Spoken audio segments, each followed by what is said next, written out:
escondida nas faces silenciosas dos monumentos egípcios, sob o olhar dos deuses védicos, entre as linhas dos antigos livros de alquimia. E nos atormentados mitos dos astecas e maias esteve sempre a essência de uma doutrina secreta.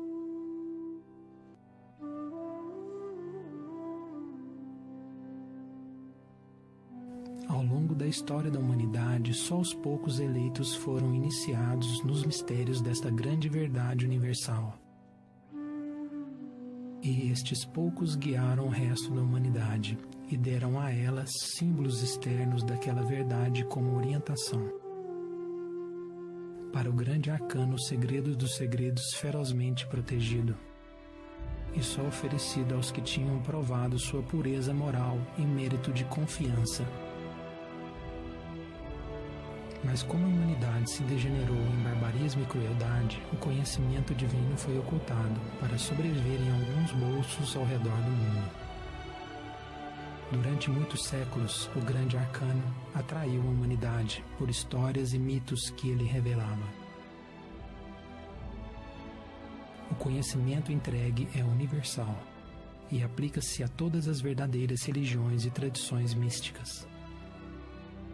A serpente de Adão e Eva é a tradição hebraica cristã. A serpente alada de Quetzalcoatl da tradição asteca, as serpentes que escalam o caduceu de deus grego Hermes, ou as serpentes das tradições hindu ou budistas. Todos esses símbolos contêm o mesmo ensinamento.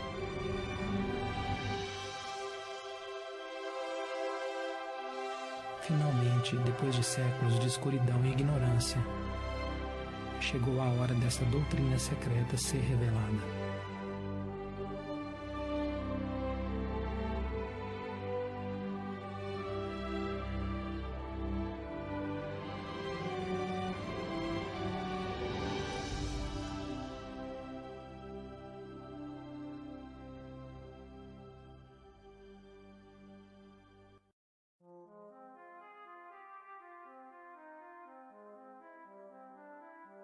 Todas as religiões são joias preciosas no fio dourado da divindade.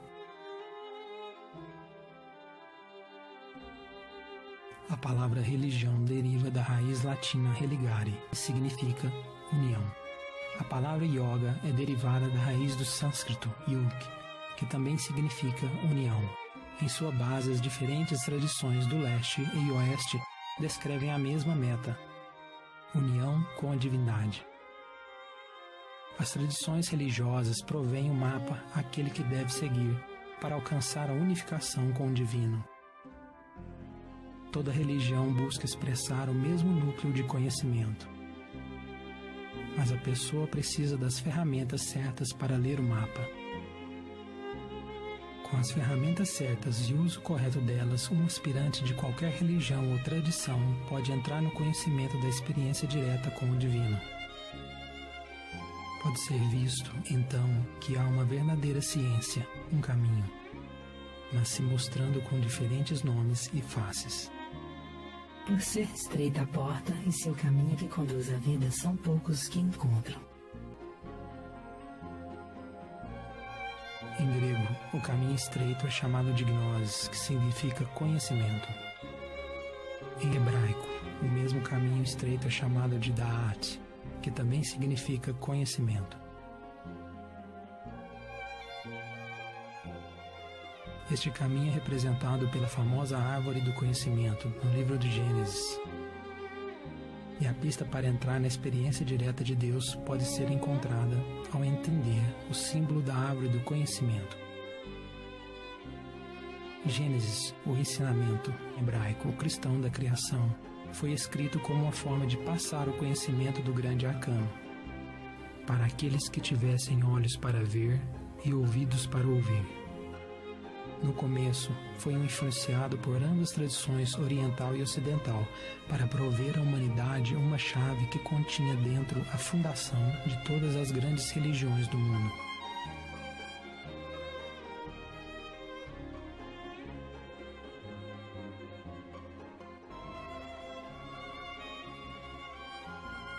O Velho Testamento, ou Tanakh, exteriormente se mostra ser uma instrução espiritual básica, na forma de anedotas e histórias. Ainda em verdade, é um veículo do segredo do conhecimento.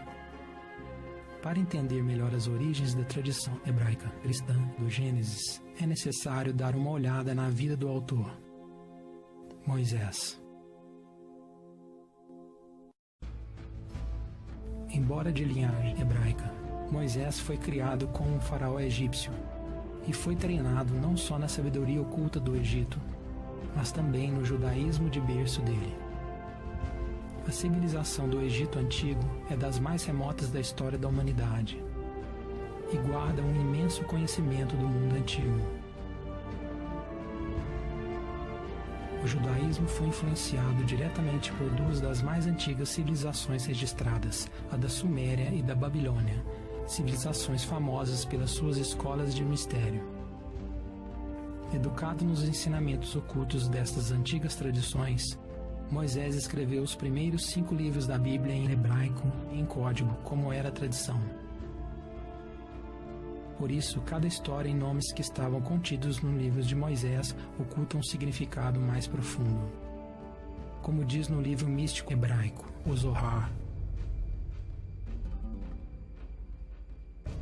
As narrativas da doutrina são seu casaco. A pessoa comum olha apenas a vestimenta, ou seja, a narrativa da doutrina. O instruído, contudo, não vê meramente o casaco, mas o que o casaco cobre. A Bíblia é simbólica. As personalidades e eventos da Bíblia são um disfarce que oculta a real mensagem. Este conhecimento interior foi escondido, no caso do cristianismo, rejeitado completamente.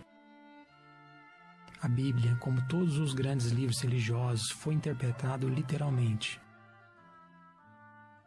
Até mesmo Jesus de Nazaré ensinou tanto uma doutrina pública quanto uma doutrina secreta. Porque a vós, os discípulos, é dado conhecer os mistérios do reino dos céus, mas a eles, os outros, não lhes é dado. Esses que receberam o ensinamento secreto foram perseguidos e forçados a levar o conhecimento em menor grau. Como resultado, a igreja moderna herdou meramente o casaco. Além disso, a Bíblia tem sofrido repetidas edições por esses que desconhecem os seus segredos.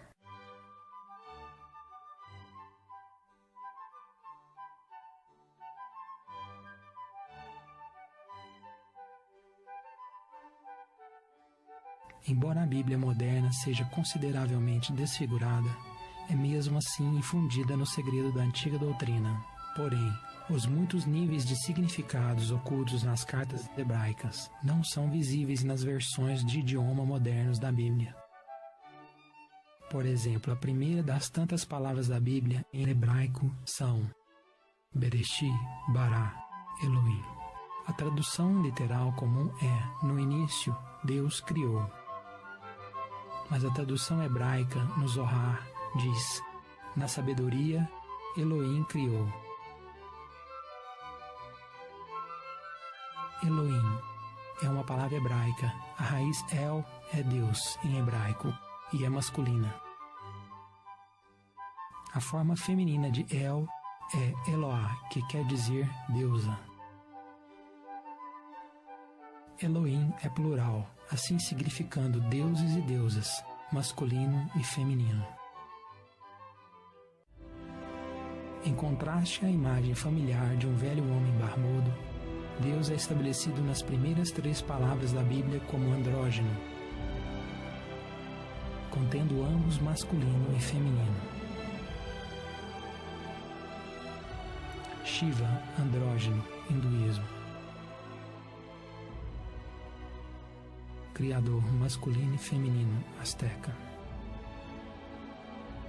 A palavra Elohim tem muitos significados. Em uma percepção se refere aos anjos, os governadores da criação. Estes seres divinos são masculino e feminino, a imagem do seu Criador. Isto está ilustrado claramente na maioria das imagens antigas de anjos. para mostrar que eles têm os mesmos atributos de ambos, homem e mulher. Na Bíblia, o anjo que assistiu à criação da humanidade é chamado de Jeová Elohim. Jeová Elohim fez o homem através do pó da terra. Ele soprou em suas narinas o fôlego da vida, e o homem tornou-se um ser vivo. Jeová é um outro importante nome de Deus, não ser confundido com Javé. O nome Jeová, ou Jeová, é compreendido por 4 letras hebraicas: Yod, He, Vav, He. Yod, ou Yod, pode ser traduzido como masculino ou falo, Adão. Eva, ou Hevé, é feminino, a mãe ou útero, Eva. Até mesmo o nome de Jeová contém ambas as forças masculinas e femininas. Deus criou o homem à sua própria imagem, e a imagem de Elohim os criou. Masculino e feminino os criou.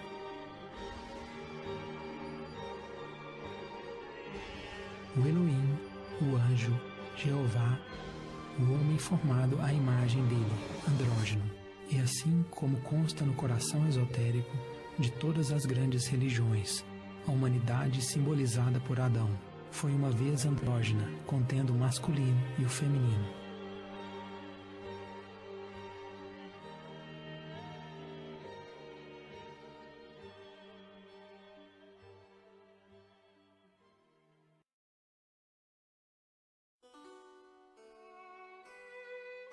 Jeová Elohim cultivou o jardim no Éden, ao leste, e colocou o homem que ele tinha formado lá. O Éden é um paraíso de perfeição. O Éden simboliza a inocência e a felicidade que foram uma vez o estado natural da humanidade. A humanidade do Éden era pura, pois só conhecia a bondade e a virtude. Como reflexos de Deus, a humanidade incorporou as 7 virtudes da alma. Embora o Éden de Adão e Eva nunca tenha existido no mundo físico tridimensional, de acordo com a sabedoria esotérica, havia um lugar físico chamado Éden, que ficava situado na Mesopotâmia, entre os rios Tigre e Eufrates. Uma misteriosa escola de mesmo nome foi fundada lá pelos caldeus. Mas este não era o jardim do Éden de Adão e Eva. De acordo com a sabedoria esotérica, existem 7 dimensões fundamentais. Você não sabe como Alá criou 7 céus, um sobre o outro?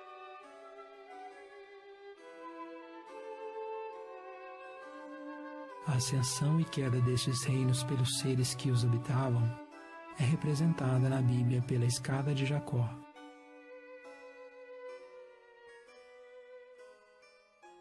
Segundo a Bíblia, quando Jeová Elohim criou Adão, e ele colocou Adão no jardim do Éden, a sabedoria esotérica diz que esta é a 4ª dimensão, o mundo da energia vital. Em hebraico é chamada Yasod, que quer dizer fundamento. Assim, o ancestral andrógeno da humanidade existiu em um nível mais sutil da natureza. E por isso que os antropólogos modernos não sabem nada sobre nossas verdadeiras origens. Embora feliz em sua inocência, a humanidade simbolizada por Adão precisou crescer espiritualmente. Assim Eva foi separada do corpo de Adão. Jeová Elohim pegou uma das costelas do homem andrógeno e então fechou a carne. Em seguida, Jeová Elohim fez uma mulher da costela que ele havia tirado do homem hermafrodita. Ela será chamada mulher por ela ter sido tirada de um homem. Este processo de separação, apresentado simbologicamente na Bíblia, foi gradual. O hermafrodita humano estava separado em 2 sexos, macho e fêmea. de forma que eles pudessem se ver melhor, conhecer a si próprios. Desde aqueles tempos, homem e mulher buscam recuperar a unidade perfeita deles, que é a raiz do desejo para a conexão sexual. Por esta razão, o homem deixará seu pai e mãe e se unirá à sua esposa, e eles serão uma só carne.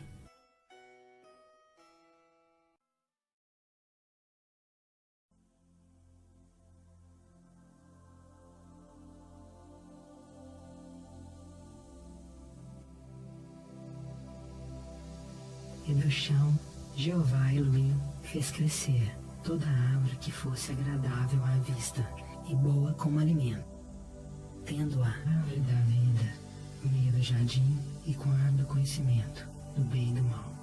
Há duas árvores que exercem determinada importância no jardim. Estas duas árvores são simbólicas, não literais. A árvore da vida é um antigo símbolo universal, ou seja, está presente em todas as culturas que detiveram conhecimento esotérico. Esta é a mesma árvore que Moisés viu queimando no Monte Sinai. Esta é a árvore na qual Buda Shakyamuni atingiu a iluminação. Esta é a árvore mundial dos maias, a árvore da vida dos astecas, a grande árvore nórdica Yggdrasil que sustenta a existência em seus poderosos ramos. Na mística tradição do judaísmo, a ciência da árvore da vida chama-se Kabbalah. Mas esta sabedoria é universal e pode ser encontrada em toda grande religião, embora se mostre sobre muitos nomes.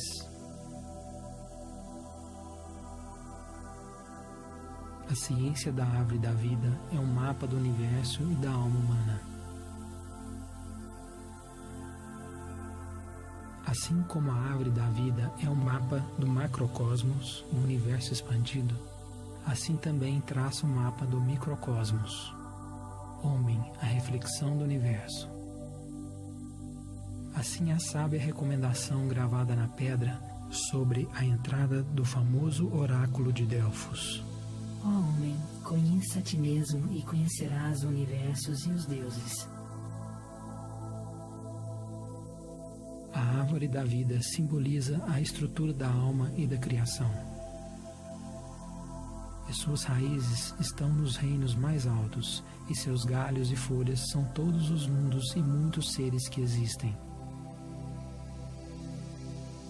Esta árvore dá aos frutos vida, alimento e sabedoria.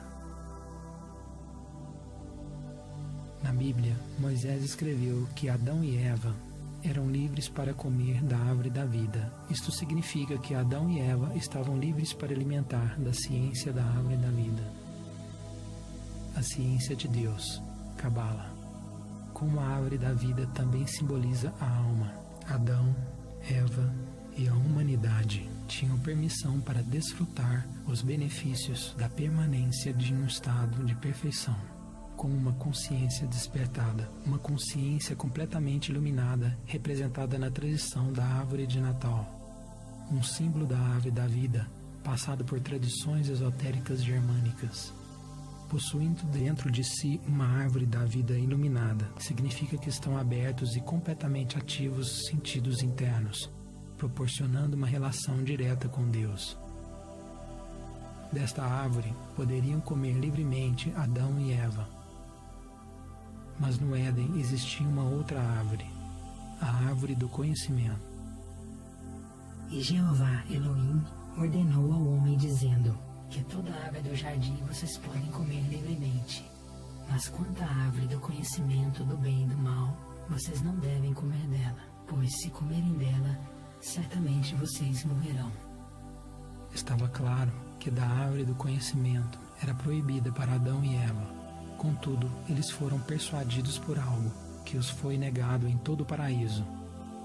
Conhecimento em grego é gnosis e em hebraico da'at. Da'at é a esfera oculta encontrada na Kabbalah, que tradicionalmente nunca é falada ou revelada. Da'at, gnosis, é a ciência do grande arcano. Aquele conhecimento secreto que tem sido privado da humanidade há tempos. Porém, um exame minucioso do uso da palavra conhecimento na Bíblia delata fortes indicações da natureza de Da'at, ou Gnosis.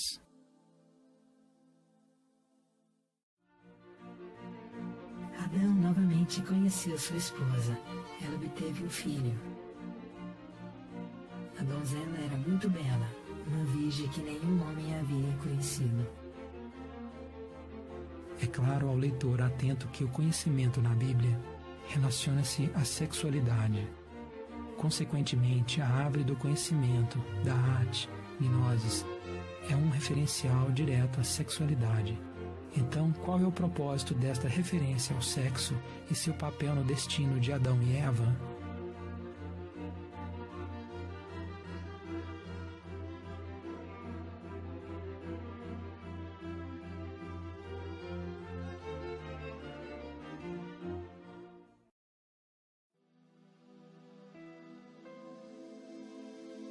Quando a humanidade estava fisicamente separada em dois sexos, o homem e a mulher ainda carregavam dentro deles a reflexão do seu Criador. Assim, dentro de todo masculino, ainda existe um aspecto feminino, e dentro de toda mulher existe um aspecto masculino. Nesta linha de raciocínio, Adão e Eva simbolizavam a sutil energia fisiológica do indivíduo. O Adão e Eva, com energias polarizadas, são representadas no símbolo do antigo caduceu, popularmente associado ao deus grego Hermes. O símbolo do caduceu é realmente visível nos registros de incontáveis culturas antigas ao redor do mundo.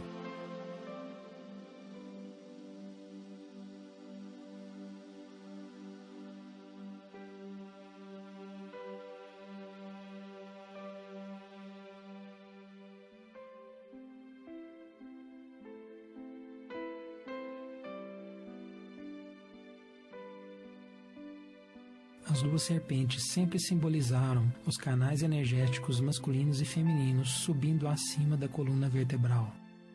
Como eles são enérgicos, não físicos, um bisturi jamais os encontraria. A raiz delas é Yosot, a fundação, o órgão sexual, que são alimentados pela energia sexual. Estes dois canais de energia são chamados Ida, Pingala, em sânscrito. Na Cabala, eles são chamados Od e Ob. No cristianismo esotérico, eles são chamados Adão e Eva. Na Bíblia, eles também são chamados de as duas oliveiras.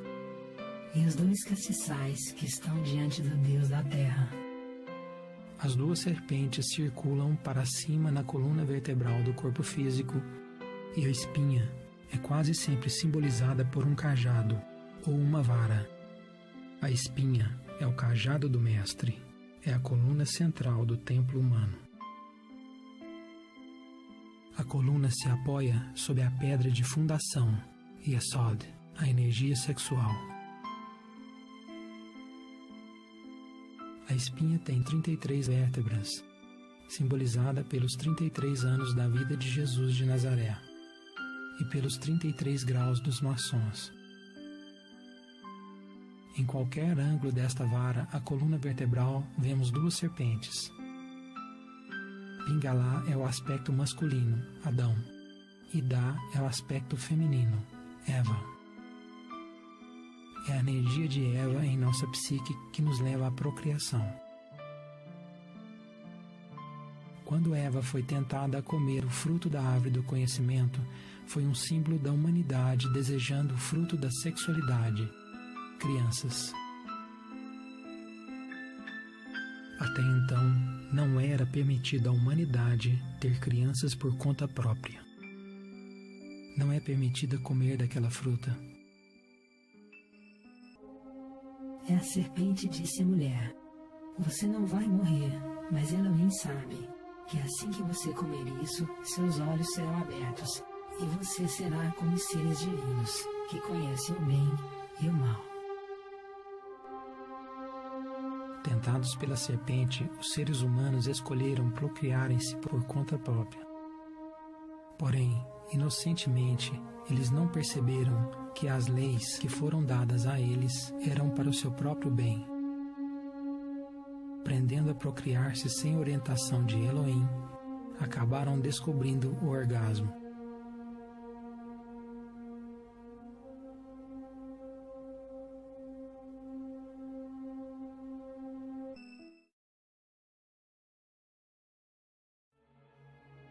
A árvore do conhecimento, ou sexualidade, estava presente em todos os outros aspectos da existência. Era até mesmo reconhecida como uma presença importante dentro do Éden, ao lado da árvore da vida. E na tradição da Cabala, estas duas árvores compartilhavam as mesmas raízes, porém, diferente de qualquer outra árvore do Éden, só foram permitidos a Adão e Eva somente contemplar a árvore do conhecimento, sem se satisfazerem dos seus frutos. Logo que você comer isso, você morrerá. Enquanto estavam no Éden, Adão e Eva só conheciam a inocência e assim naturalmente respeitavam as leis da criação. Na inocência deles, não sabiam das consequências de se entregarem à fruta da sexualidade. É carregado de uma tremenda energia o ato sexual. É neste coito que a humanidade tem a capacidade que Deus deu para procriar. O homem como a força ativa, a reflexão de Deus, Pai. Mulher como a força receptiva, a reflexão de Deus, a Mãe. E o sexo como a força que os une. Essas são as três forças que dão origem a toda a criação. Este é o fundamento do símbolo universal da Trindade.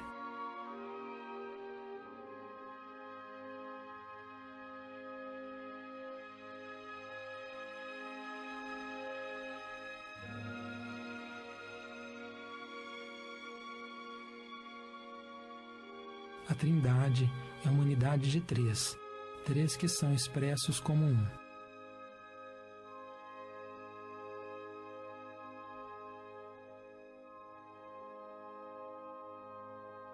Mas para criar, este um se divide por dentro em dois, masculino e feminino.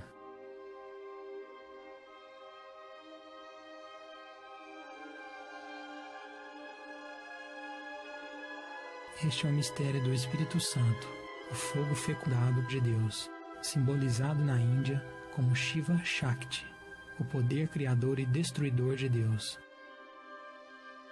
Um dos símbolos mais sagrados de Shiva, o Espírito Santo, é o Lingam Yoni, a interseção do falo e útero.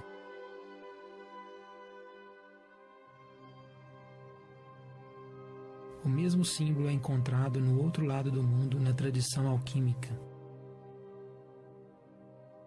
A força que dá poder a toda a criação, em todos os níveis de existência, é a energia sexual. A energia sexual é simbolizada pelo fogo, pela água,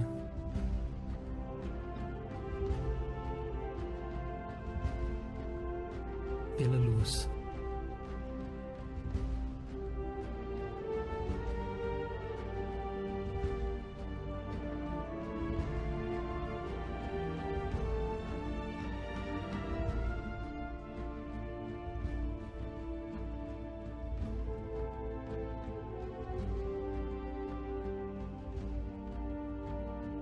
Na tradição alquímica, a energia sexual é simbolizada pelo Mercúrio.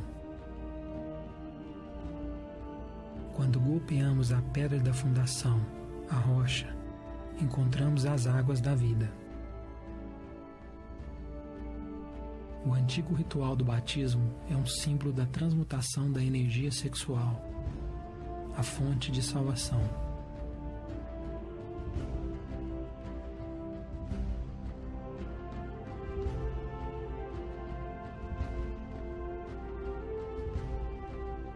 Toda a vida nasce das águas sexuais. Com a força da energia elétrica, o poder da criação implica uma grande responsabilidade.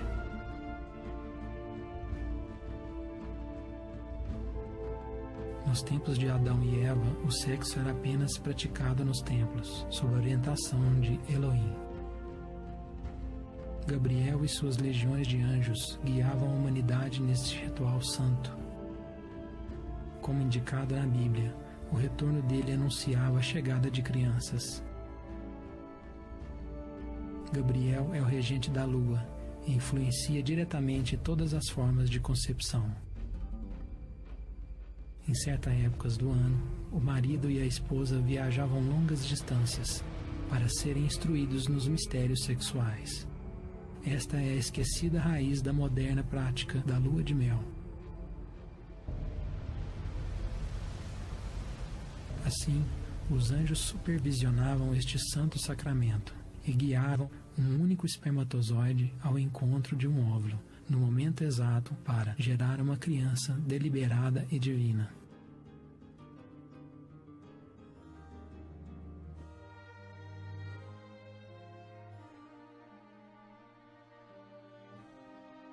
A expulsão esbajadora de energia e sêmen pelo orgasmo não era e não é necessária para gerar uma criança. Na realidade, este é o significado para o termo concepção imaculada. Imaculado significa perfeitamente limpo.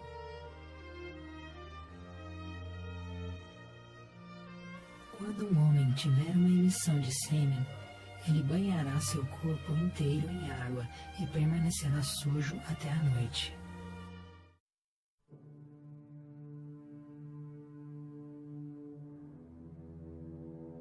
Entregar-se ao fruto da sexualidade significa derramar a energia sexual pelo orgasmo, saboreando a energia divina que ilumina a alma para sentir sensação física. Assim, a energia que mantinha a vitalidade física e espiritual do indivíduo é expelida pelo orgasmo. Adão e Eva, como um símbolo dos homens e mulheres do passado antigo, comeram do fruto proibido da árvore do conhecimento, ou o segredo do conhecimento da sexualidade. Eles abusaram da energia sexual de seus corpos para terem orgasmo, e então eles quebraram a regra mais fundamental que lhes foi determinada. É muito importante que a formidável energia que dá à humanidade a capacidade de criar seja usada eficientemente, porque está conectada à mesma força energética que sustenta a própria vitalidade do indivíduo. É bem conhecido que a energia sexual está intimamente relacionada à saúde de nossa psique e de nosso corpo físico. Não só isto é necessário para sustentar a vitalidade física e os 5 sentidos físicos, mas também a vitalidade dos 7 sentidos superiores que unem a humanidade ao divino. Sem a energia sexual, a alma se atrofia, quebrando nossa conexão com Deus. Quando nós expelimos a energia sexual, nós expelimos a energia que abastece nossos sentidos internos. É por isso que esses que fornicam, que expelem a energia sexual pelo orgasmo, não podem perceber Deus diretamente. O orgasmo é simbolizado na maçã envenenada da Branca de Neve. Enquanto era doce aos sentidos físicos, era um veneno à alma. Comê-la resulta em inconsciência e um sono eterno.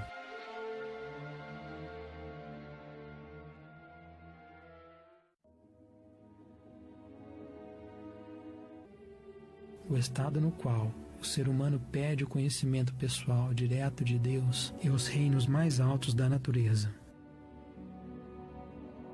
Por isto que a fruta da árvore do conhecimento era proibida para comer.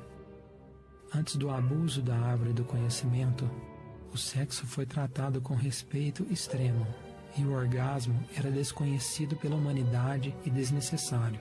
Marido e esposa uniam-se no ato sexual, conforme as leis dadas a eles por Jeová Elohim. Eles desfrutaram da árvore do conhecimento da sexualidade, mas não comiam de sua fruta. Esta era a gênese da distinção entre o bem e o mal. Uma humanidade que conhecia só a bondade comeu da fruta proibida e descobriu que o desejo animal sempre conduz ao sofrimento e à dor. Esta é a caixa de Pandora, o vaso da mitologia grega, o qual, quando foi aberto, liberou os agentes do mal no mundo. Temor, orgulho, vergonha. E os olhos deles foram ambos abertos, e eles souberam que eles eram nus. E eles pegaram folhas de figo e juntos fizeram aventais. E Adão disse: escutei sua voz no jardim, e tive medo porque eu estava nu, e eu me escondi. Pela descoberta do orgasmo, Adão aprendeu a ter medo e a se envergonhar. Como prometido pela tentadora serpente, a humanidade ganhou um novo conhecimento: o conhecimento do sofrimento.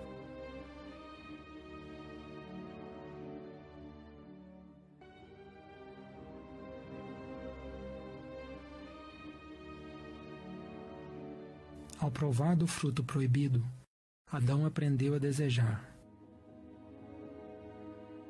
A partir desse momento, o certo e o errado se filtram subjetivamente pela necessidade de sentir prazer e evitar o sofrimento. E Jeová Elohim disse: veja, o homem se tornou como um de nós, conhecendo o bem e o mal. A humanidade já conhecia o bem, inocência, pureza e simplicidade. Agora a humanidade também conhecia o mal, vergonha, temor, dor, vazio.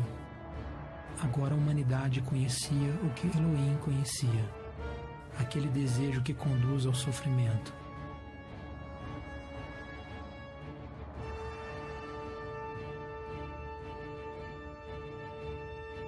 O desejo fez todos os deuses caírem de seus postos.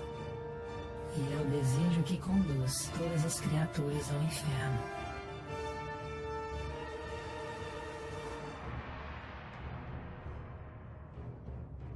Desejar é almejar, e almejar é sofrer.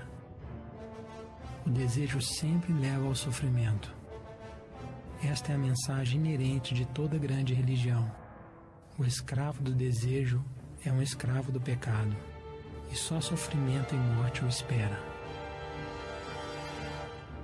No abandono do desejo, percebe-se o estado imortal. Assim, sem a conexão deles com o divino, Adão e Eva, como símbolos da humanidade, foram expulsos do Éden e vagaram numa selva de sofrimento e ignorância. E a mulher lhe disse: eu farei muito severas suas dores no parto. Com dor dará à luz as crianças. Rejeitando as leis de Jeová e a orientação de Elohim, a humanidade tentou ter as crianças por si só. Por fim, a concepção e parto fora do equilíbrio resultou em dor e sofrimento. Usando a força sexual para estimular o desejo, o fogo de Eva foi invertido, fluindo na direção oposta.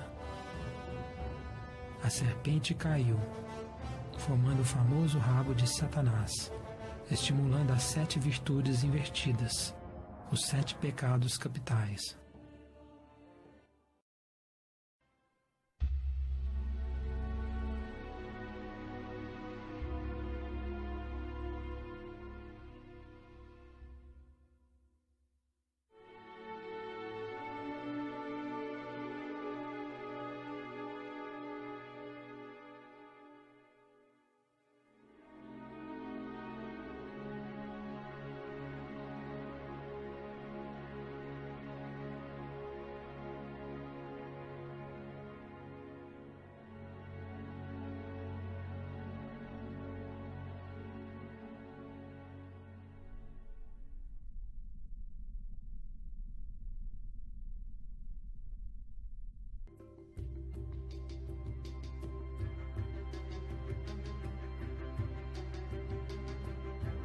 O Éden existe dentro de toda a alma que está unida a Deus, expelindo a luz de Deus do seu interior, como se expelisse a alma do Éden, cria um grande vazio.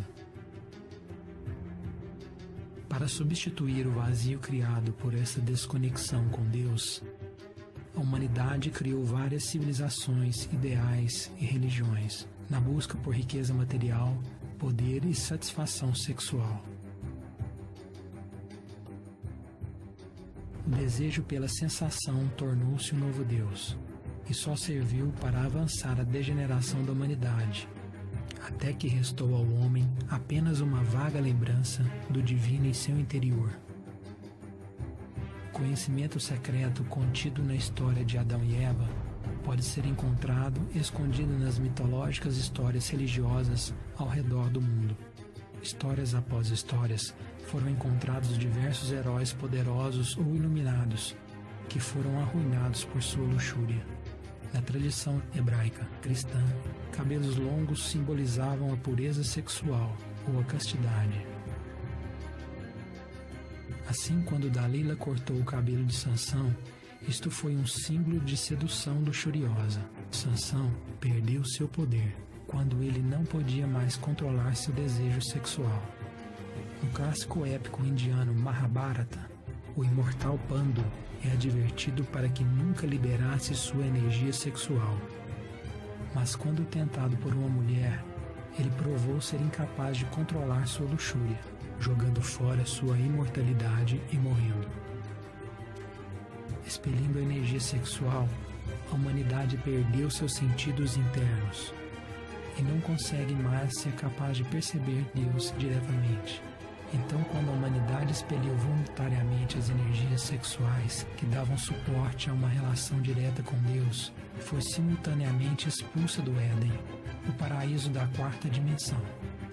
E a humanidade desceu à selva, o mundo físico, a terceira dimensão, o mundo do sofrimento. Depois de expulsar o homem, colocou ao oriente do jardim querubins armados de uma espada flamejante para guardar o caminho da árvore da vida.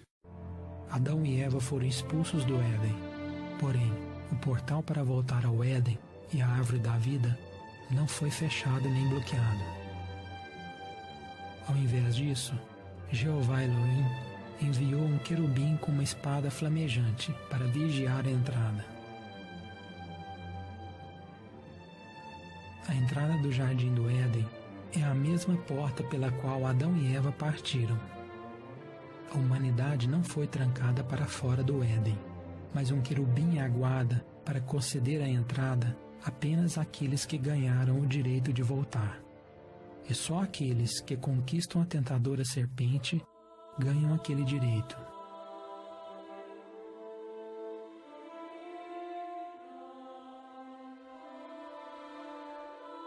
Se você trouxer adiante o que está dentro de você, o que está dentro de você o salvará.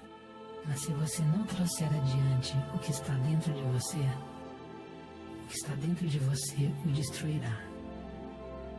A serpente é sexual. A serpente está dentro.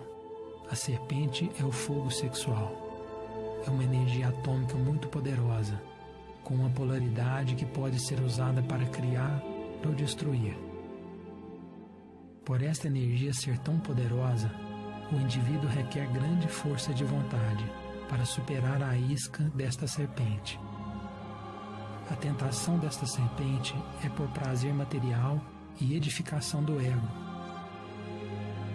Este aspecto tentador da serpente é Lúcifer, ou como é chamado em hebraico, Satã, o inimigo. Porque Satã é uma ardente serpente que se acende através do ato sexual. E sempre a humanidade foi tentada a ter a conexão sexual. A própria serpente é poder. O indivíduo decide por suas ações se será um poder do bem ou do mal. Esta é a diferença entre obedecer ou controlar a serpente. A lição contida na história da serpente é que só aqueles com suficiente força de vontade para controlar os anseios de sua morte podem dominar a serpente energética para ela transformá-los de animais intelectuais em verdadeiros seres humanos. é necessário conquistar o dragão que se encontra dentro de si. Como religiões e tradições místicas têm dito por incontáveis idades. O dragão é a própria luxúria, paixão, raiva, orgulho, medo e inveja. Assim existe a Hidra, de muitas cabeças, e a Medusa, a decepcionante legião da serpente.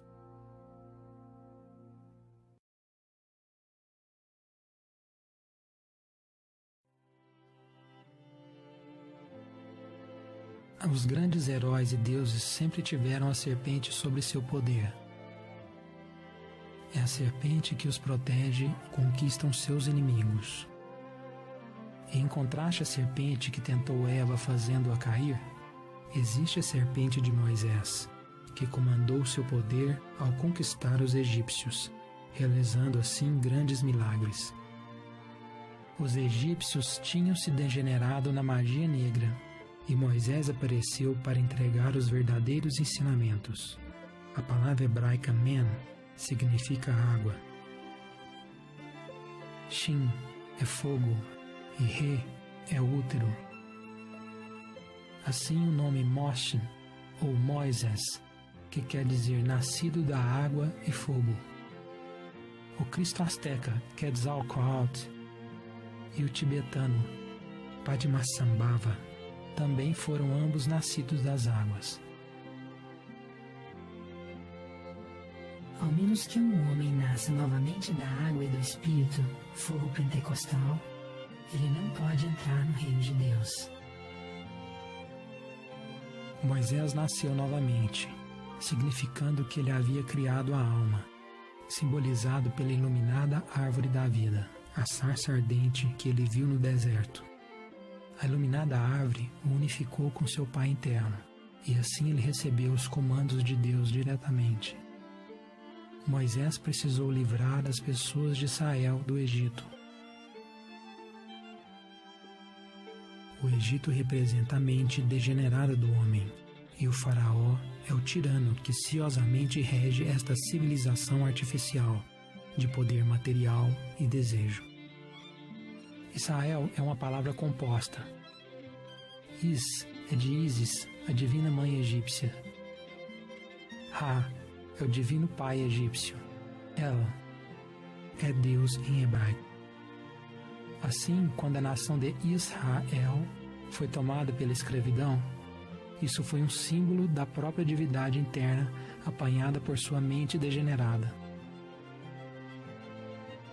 A Moisés foi dito que levasse a vara, a coluna vertebral, a árvore da vida no seu próprio corpo e se tornasse uma serpente.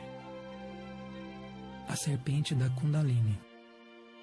A serpente dele era mais poderosa que a negativa serpente dos egípcios. Assim, essa história simbolizava a dualidade da força sexual. Só a serpente positiva, a serviço de Deus, pode livrar a alma do sofrimento. Isto é claramente representado na arte egípcia. A serpente positiva protege, enquanto a serpente negativa deve ser dominada e conquistada.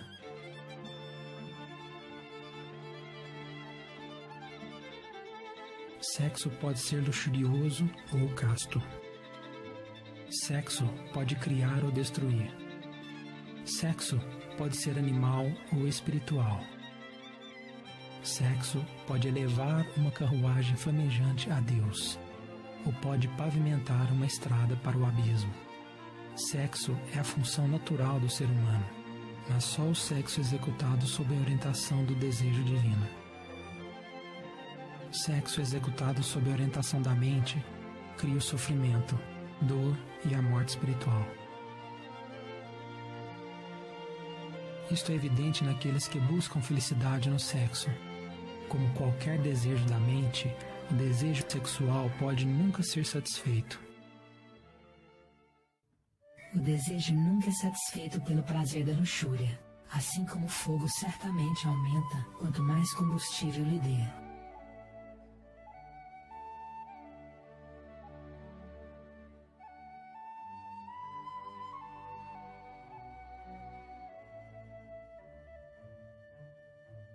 A serpente disse à mulher: você não vai morrer, mas ela bem sabe que assim que você comer isso, seus olhos serão abertos, e você será como os seres divinos, que conhecem o bem e o mal.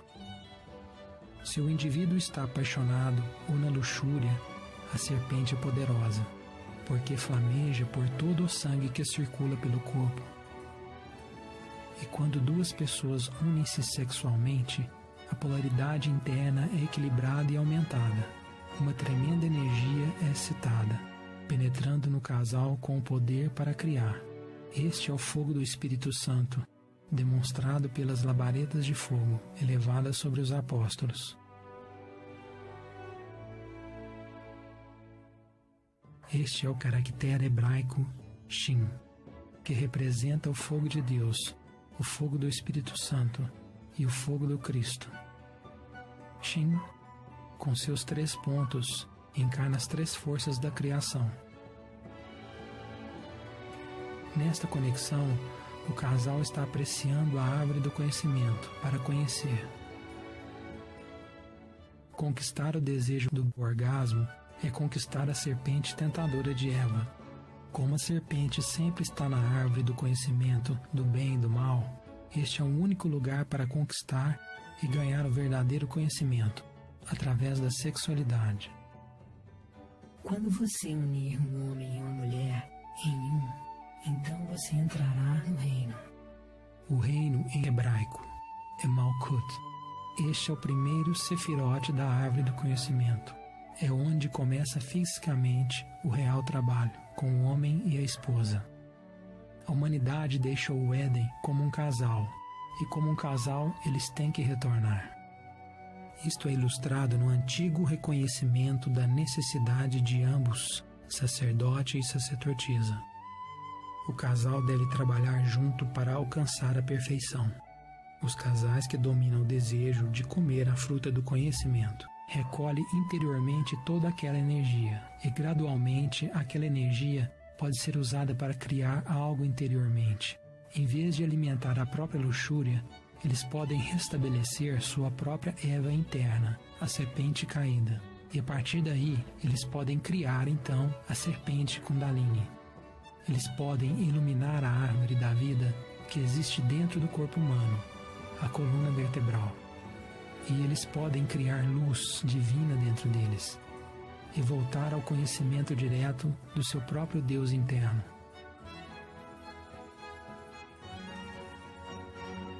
É por isso que todas as grandes religiões do mundo enfatizam a castidade. Castidade não significa abstenção do sexo, significa abstenção do orgasmo, do derramamento da energia divina, que é o Espírito Santo.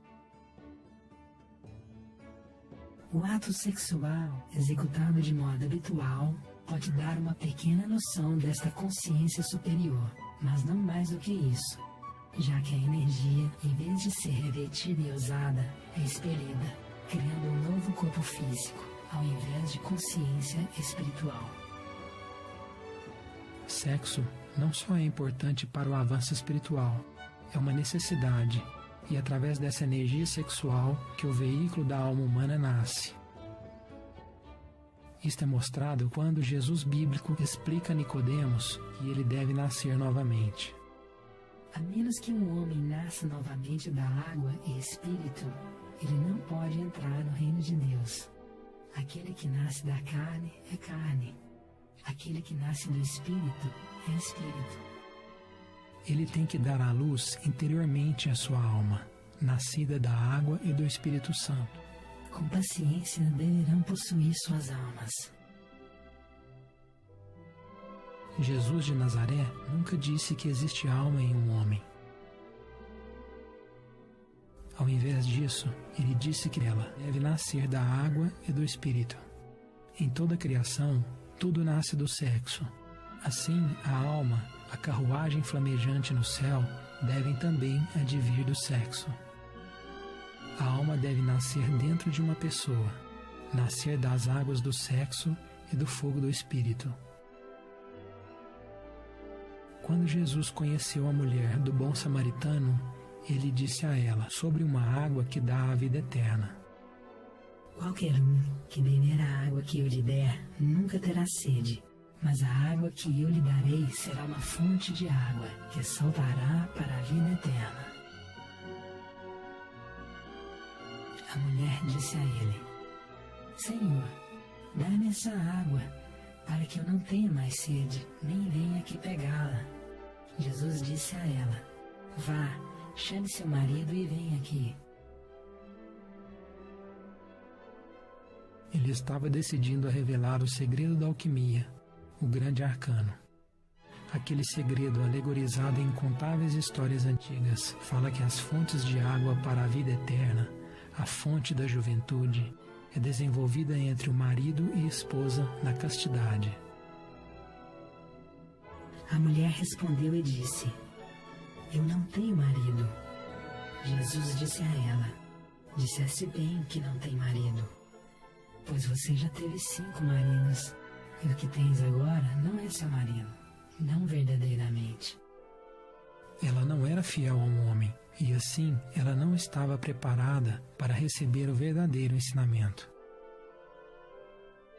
Mas o homem que comete o adultério não tem juízo. Quem faz, destrói a si mesmo. Jesus ensinou o caminho que ele praticou, o caminho do matrimônio perfeito. Um matrimônio perfeito requer um casamento alquímico entre marido e esposa. E a companheira do Salvador era Maria Madalena, e ela amou mais do que todos os discípulos, e costumava beijá-la muitas vezes na boca. Por vários motivos, tais referências da relação íntima de Jesus com sua esposa foram editadas para fora da doutrina cristã. Mas os editores da Bíblia anteciparam tais adulterações no texto e ocultaram os verdadeiros ensinamentos em simbolismos e alegorias. Embora a relação matrimonial de Jesus com Maria Madalena ter sido retirada, o ensinamento foi mantido no primeiro milagre dele, num banquete de casamento, no qual ele celebrou o matrimônio de um homem e uma mulher, transmutando a água em vinho delicioso. Um milagre da alquimia que só pode existir no matrimônio perfeito.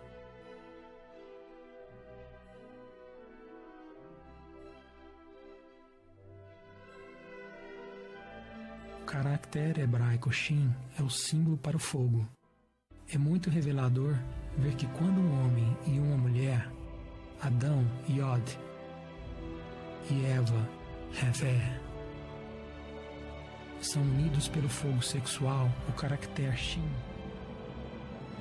o resultado é Yeshua, Jesus, o Salvador.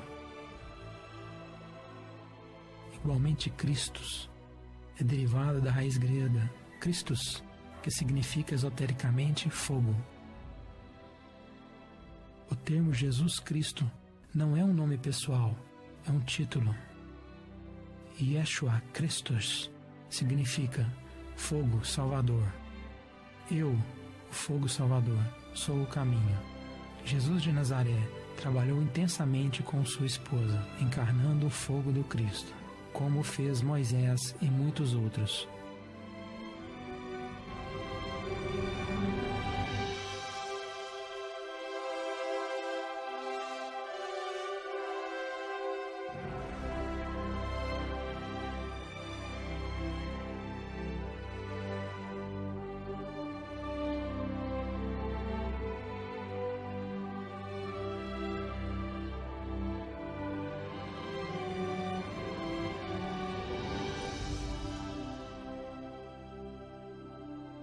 Todos eles trabalharam com um cônjuge. Todos eles conheceram e ensinaram o grande arcano. Cristo é uma energia universal que salva esses que são puros o bastante para receber isto. O homem e sua esposa, pela sexualidade imaculada e a graça de Deus, cria o Salvador, o fogo crístico.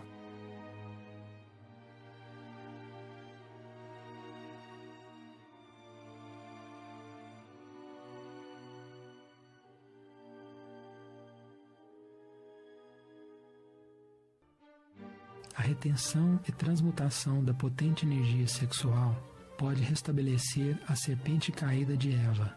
Assim, o fogo do Espírito Santo pode ser despertado, levantando a serpente sobre a coluna. Este é o Kundalini, a positiva serpente que dá a vida. Ela só pode ser despertada através da castidade, só entre marido e esposa. Uma pessoa solteira não pode despertar a Kundalini. Kundalini não é uma força mecânica cega, é a inteligência ativa de Deus, e só pode manifestar-se nos que se purificam de tudo aquilo contra Deus. Orgulho, inveja, luxúria, ganância, etc. O fogo da Kundalini só se desperta com o progresso moral. A menos que sua retidão seja maior que dos escribas e dos fariseus, você nunca entrará no reino dos céus. Então, você deve ser perfeito, da mesma forma que seu Pai divino.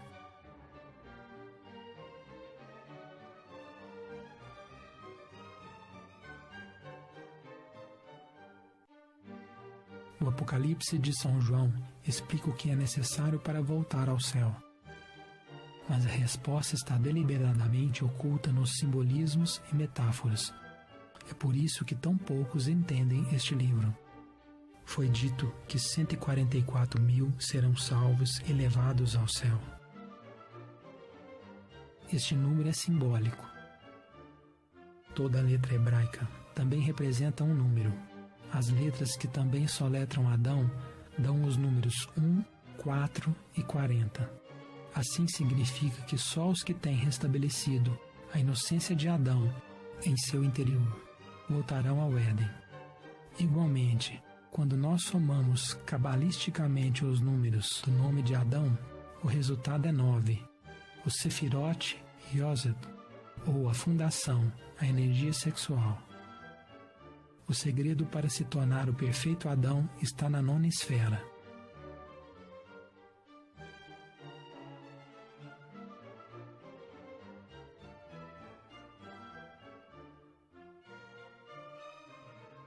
O fogo da energia sexual deve criar ou irá destruir. Esta poderosa energia não pode ser contida e, se reprimida, buscará expressar-se destrutivamente, interiormente, pela mente, pela raiva ou pela degeneração sexual. Isto foi comprovado pelas infames perversões de padres ao redor do mundo, em todas as religiões. E o fanatismo excessivo destruiu, assim, muitos movimentos espirituais. Para utilizar a energia sexual efetivamente, deve-se transmutá-la em energia espiritual. Isto é realizado conectando-se sexualmente com o cônjuge, sem desperdiçar energia pelo orgasmo. Ou, se a pessoa for solteira, pode aprender a controlar a energia por métodos antigos, esquecidos ao longo dos anos pelos padres contemporâneos nas tradições ocidentais.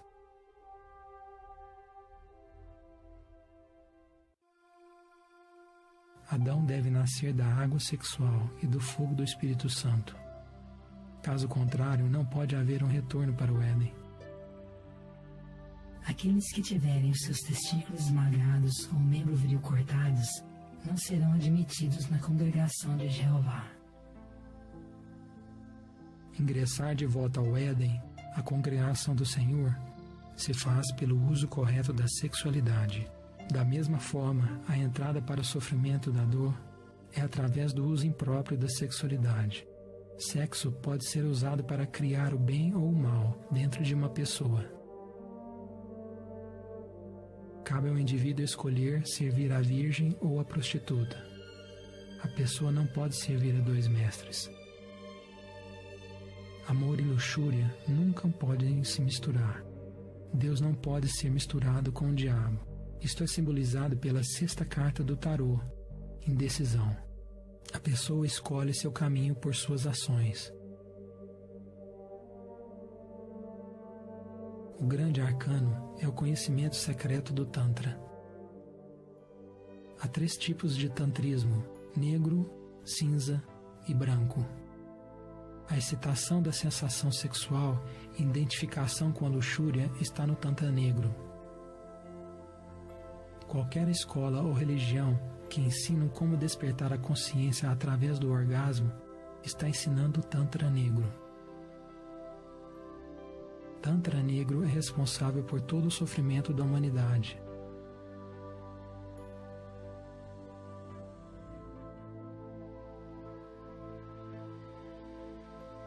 E o Senhor enviou serpentes flamejantes às pessoas e elas as picaram, e muitas pessoas de Israel morreram. As serpentes flamejantes são as serpentes invertidas do Kunda de Equador. O sofrimento e dor causados por essas serpentes é o resultado da identificação e desejo. O resultado da morte de tantos israelitas refere-se à morte espiritual.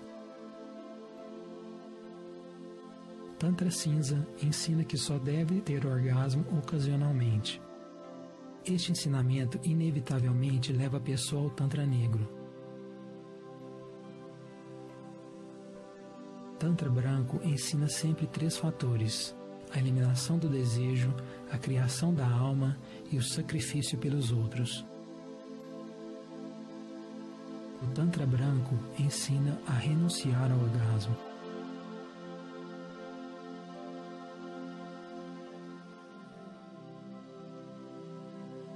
Tantra Branco, a eliminação do desejo, é a estrada de volta para o Éden. O homem tem que voltar ao Éden, pela mesma porta que saiu, a sexualidade.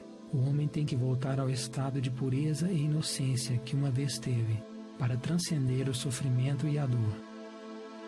Mas primeiro é necessário reconhecer os enganos próprios, e então agir para mudá-los. Esta é a definição da verdadeira penitência. Então as pessoas foram a Moisés e disseram: nós pecamos, porque falamos contra Deus e contra ti. Pede ao Senhor para que ele leve de nós as serpentes. E Moisés rezou pelas pessoas. Sofrimento é o resultado de ser tentado pela serpente. Qualquer um que queira ser curado do dano causado pela serpente tentadora deve ser curado como os israelitas, pela serpente de bronze de Moisés. E o Senhor disse a Moisés: faça para ti uma serpente flamejante, e fixe-a num poste, e todos que passarem serão picados, mas quando eles olharem para ela, viverão. E Moisés fez uma serpente de bronze e a pôs no poste, e viu que quando a serpente picava algum homem que olhava para a serpente de bronze, ele vivia. Bronze é uma liga de 2 metais, cobre e estanho, masculino e feminino. A serpente de bronze é criada quando as 2 polaridades estão juntas na pureza. Este é o grande conhecimento secreto da alquimia, a química de Deus. O prefixo Hal vem da palavra árabe Allah, como em hebreu El, que significa Deus. Ken significa fundir ou moldar o metal. Assim, a alquimia é um método para fundir a pessoa novamente a Deus. Você terá sucesso nisto, se você tomar suas dores para ser o que você deveria ser, ou seja, piedoso, gentil, benigno, caridoso e temente a Deus. Tantra Branco, o caminho da santidade e castidade, livra a consciência do ego, enquanto desperta a consciência pura, livre de todo desejo animal. Tantra Negro, o caminho da identificação e fornicação, prende a consciência no ego, deixando a alma presa no sofrimento. E muitos que dormem no pó da terra despertarão, alguns para a vida eterna e alguns para a vergonha e desprezo perpétuo. Para adquirir o verdadeiro despertar espiritual, é necessário desafiar a serpente tentadora e subir o fogo do Espírito Santo para criar a alma humana. Esta é a chave do antigo mistério da alquimia: transmutar o chumbo do ego e do desejo no ouro espiritual da consciência. Quando o fogo sexual de Esod é elevado através do conhecimento da gnosis, Da'at, o grande arcano, conhecimento do mistério de mistérios, a pessoa pode voltar-se ao conhecimento direto de sua própria estrela interna, a luz do mundo. Elohim disse: faça-se a luz, e a luz se fez. Toda a existência foi criada com a luz do Cristo cósmico, o fogo do Espírito Santo, a energia sexual. E a luz resplandeceu nas trevas, e as trevas não a compreenderam. A escuridão da mente materialista não pode compreender a luz do Cristo. É necessário transcender a mente e despertar a consciência. A luz é necessária para ver através da escuridão. Para encarnar a luz, é obrigatório transcender o desejo animal que enche a mente. Portanto, a pessoa tem que entender de acordo com o mistério de Adão e Eva.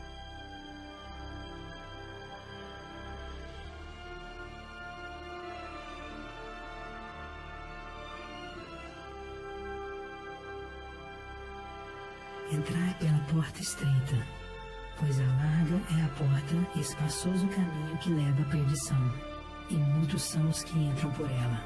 Mas estreita é a porta e apertado o caminho que leva à vida, e são poucos os que encontram.